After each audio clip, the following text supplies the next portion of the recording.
Hello students, मैं अरविंद चौधरी स्वागत करता हूं आप सभी का एक और लेटेस्ट वीडियो में।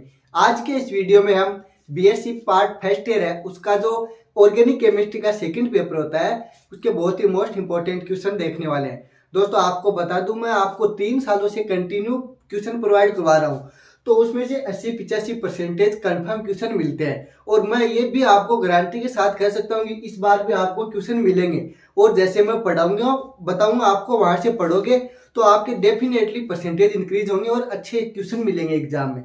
देखो ये क्वेश्चन तो है ही है, इनके साथ में मैं आपको एक और ऐसी ट्रिक बताने वाला हूँ जिससे आपके कम से कम 80% पेपर अटेंड आराम से हो जाएगा। और मात्र 11 क्वेश्चन है, ये तो आप याद कर ही लोगे।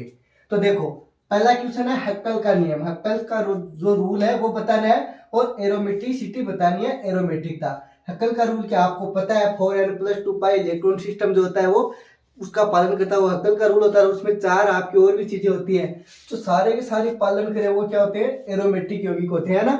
तो ये सारा आपको आना चाहिए। उसके बाद नाभिक स्नेही और इलेक्ट्रॉन स्नेही, न्यूक्लियोफाइल और इलेक्ट्रोफाइल।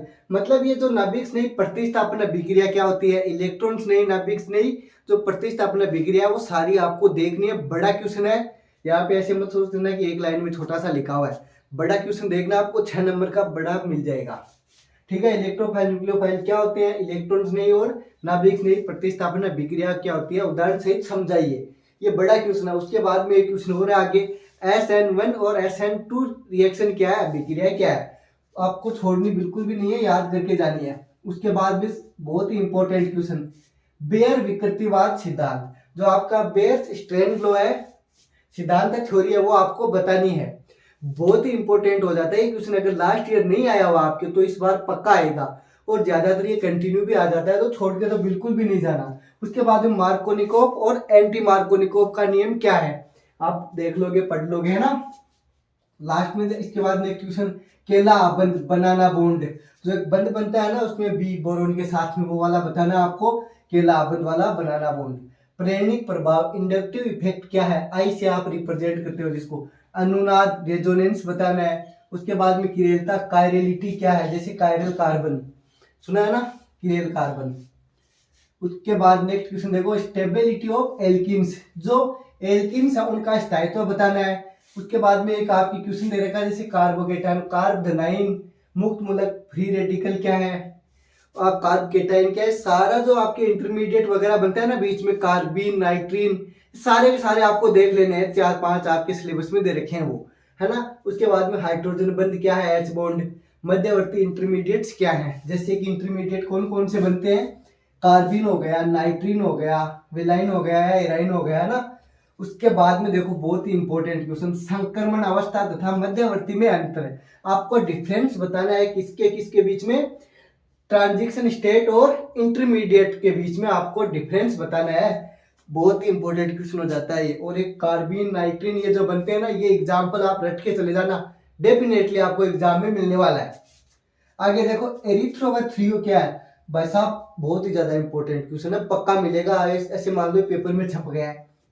रेशमिक मिश्रण, जो ये रेशमिलाइजेशन क्या है, रेशमीकरण वगैरह बोलते हो ना आप, वो मिक्सर, वो सारा देख लेना। एक क्वेश्चन डेफिनेशन आती है, एक शॉर्ट नोट आता है। वार्डन प्रतिबंध, वार्डन्स इन्वर्जन देख लेना है, एकदम आपको मिल जाएगा एग्जाम में। फॉर्मल चार्ज या नियमनिष्ठ आवेश भी बोलते हैं हिंदी में इसको, फॉर्मल चार्ज से मिल जाएगा। शेरजेफ नियम क्या है, बहुत ही ज्यादा इंपॉर्टेंट हो जाता है ये भी। आईपीएस नाम जैसे आप नामकरण करते हो ना, आर और एस ई एन जेड वाला, और संरूपण विन्यास कॉन्फर्मेशन है ना, कॉन्फ़िगरेशन और कॉन्फर्मेशन है ये, तो ये आपको देख लेना है। उसके बाद में SN1 और SN2 अभिक्रिया होगी। ऐसी संकीर्ण ऊर्जा एक्टिवेशन एनर्जी क्या है, शॉर्ट नोट आ जाएगा छोटा सा। ओजोनोलाइसिस, ओजोन गठन को क्या बोलते हैं, ओजोनोलाइसिस है ना इंग्लिश में, तो ये आपको देख लेना है। O3 होता है ना फॉर्मूला ओजोन का। उसके बाद में स्टेबिलिटी ऑफ बेंजीन, बेंजीन का स्थायित्व बताना है। और नाइट्रेशन ऑफ बेंजीन, बेंजीन पे जो नाइट्रोजन जुड़ जाता है वो वाली अभिक्रिया बतानी है। ऑर्थोपेरा रेशियो, ऑर्थोपेरा अनुपात बताना है ना। उसके बाद में सल्फोनेशन ऑफ बेंजीन, बेंजीन का सल्फोनीकरण, सल्फर का जुड़ जाना बेंजीन के ऊपर, आपको अभिक्रिया बतानी है बेकायदा, है ना, बकायदा। अब कुछ आपके नेम रिएक्शंस हैं, क्या है, नेम रिएक्शंस। जैसे मैंने नाम भी लिखे हैं 5-7 के, तो है ना, लेकिन आपको पढ़ना कैसे ये भी बताऊंगा। पहले देख लेते हैं कौन कौन सी है। देखो वुड्स रिएक्शन हो गई, कोलंबे रिएक्शन हो गई, कोलंबे विद्युत अपघटन हो गया, इलेक्ट्रोलाइसिस, कोलंबे इलेक्ट्रोलाइसिस हो गया, कोरेन हाउस रिएक्शन हो गई, सिंथेसिस, संश्लेषण का मतलब सिंथेसिस, कोरेन House synthesis, Diels Alder reaction, आप इसको डाइल्स भी बोलते हैं और डिल्स एल्डर रिएक्शन भी बोल देते हैं। ऐसे डिकमान रिएक्शन हो गई, सेंट मेयर रिएक्शन हो गई, गाटरमान और गाटरमान कोच अभिक्रिया हो गई, है ना। आगे उसके बाद में बूट्स रिडक्शन बहुत ज्यादा इंपॉर्टेंट, लास्ट ईयर नहीं आया तो इस बार पक्का आएगा। क्लीमेंसन अपचेन, देखो अपचेन को इंग्लिश में क्या बोलते हैं, रिडक्शन। आगे बात समझ में, REDUCT रिडक्शन, तो क्लीमेंसन रिडक्शन हो गई, परकिंसन रिएक्शन हो गई, हाफमान ब्रोमाइड वाली रिएक्शन है ना, वो हाफमान रिएक्शन हो गई, फ्रीडेल क्राफ्ट रिएक्शन हो गई, हुंस डिकर, ये नाम में थोड़ा मिस्टेक भी हो सकता है, इंग्लिश में अलग लिखते हैं ना, तो हिंदी में मैंने लिखा ना हुंस डिकर रिएक्शन।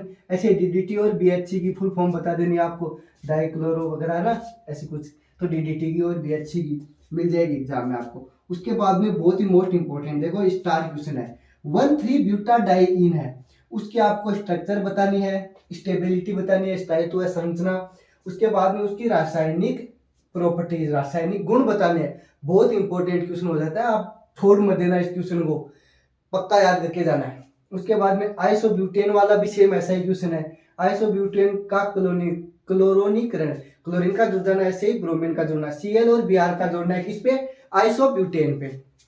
उसके बाद में देखो कार्बनिक अभिक्रिया की क्रियाविधि, जो आपके ऑर्गेनिक रिएक्शन है उनकी मैकेनिज्म लिखनी है, बहुत ही मोस्ट इंपॉर्टेंट, भले ही लास्ट में लिखा लेकिन ये क्वेश्चन बहुत इंपॉर्टेंट हो जाता है। ऐसे लुईस एसिड बेस हो गया, ट्रोपोलियम लवण आयन क्या है, ये देखो क्वेश्चंस थे।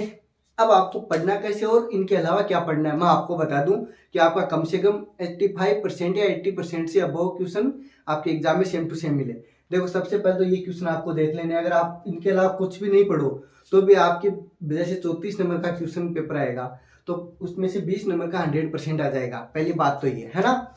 उसके बाद में मोस्ट इंपॉर्टेंट बात ये, नेम रिएक्शन आपकी दे रखी है ना, ये ऐसे डायरेक्ट नहीं देगा आपको, देगा कैसे, या तो कंप्लीट कराएगा, रिएक्शन देगा और उसको कंप्लीट करवा लेगा, या नाम से पूछ लेगा, या फिर रिएक्शन दे देगा और उसका प्रोडक्ट पूछ लेगा, मतलब कंप्लीट करने वाली आ जाएगी, और कई बार रिएक्शन दी हुई होगी और उसका नाम पूछ लेगा।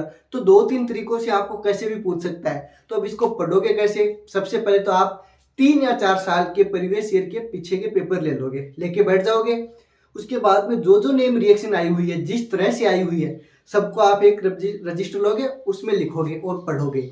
ये काम करोगे तो आपके पक्का सारी की सारी नेम रिएक्शन मिल जाएगी। आप 4 सालों के पेपर पढ़ लेना, आपको रिपीट होते हुए क्वेश्चन मिल जाएंगे, आपके 85% कोई नहीं रोक सकता। उसके बाद में इस बार क्या है, कुछ यूनिवर्सिटी है जिनमें सेमेस्टर स्टार्ट हो रहा है ना, फर्स्ट ईयर में जो स्टूडेंट है, एक्स स्टूडेंट है, उनके ये सारा काम हो जाएगा। लेकिन जो आपके BSc फर्स्ट ईयर में ऐसे स्टूडेंट है जो फर्स्ट बार एग्जाम देंगे ना, 12th पास आउट करके आए, उनके लिए ये पेपर नहीं है, ये बात भी आप रख लेना, है ना यार। तो सेमेस्टर वाले स्टूडेंट्स के लिए ये पेपर क्वेश्चन वगैरह बनाए मैंने, ये काम के नहीं है, उनके लिए मैं अलग से बनाऊंगा।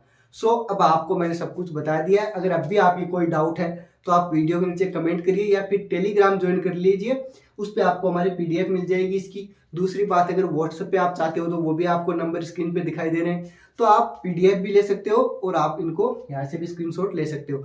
सो मिलते हैं जल्दी आपके नेक्स्ट फिजिकल केमिस्ट्री के पेपर के साथ, तब तक करते रहिए तैयारी, मस्त रहिए। Thank you, thanks for watching.